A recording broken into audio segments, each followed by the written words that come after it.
అందరికీ నమస్కారం అండి. చాలామందిని చూస్తూనే ఉంటాం, ఎప్పుడు దగ్గుతూనే ఉంటారు. ఎందుకు అనుకుంటున్నారు? ఈ సిగరెట్లు తాగటం, దుమ్ము ధూళిలో తిరగటం వల్ల. అంతేకాకుండా రకరకాల కారణాల వల్ల కూడా దగ్గు వస్తుంది. ఇంకేముంది, దానితో పాటు కఫం కూడా వస్తుంది. మరి ఆ దగ్గుని కఫాన్ని పోగొట్టి ఈ బామ్మ చిట్కాలోకి వెళ్దామా? ముందుగా దీనికి కావాల్సిన పదార్థాలు: తులసి ఆకులు, మిరియాలు, తేనె. ముందుగా తులసి ఆకుల్ని ఇలా రసంలా తయారు చేసుకోవాలి. మిరియాలని ఇలా మెత్తగా స్మూత్గా పొడి తయారు చేసుకోవాలి. కొద్దిగా తేనె తీసుకోవాలి. ముందుగా ఒక బౌల్ తీసుకోవాలి.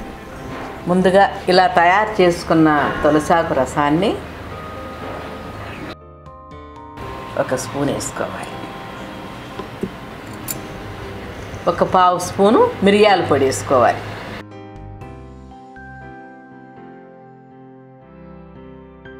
ఇలా బాగా కలుపుకోవాలి.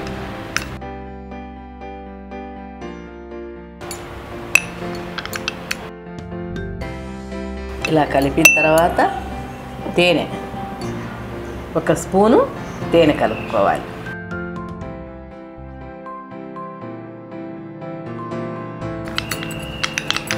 ఇలా మిక్స్ అయ్యే వరకు బాగా కలపాలి.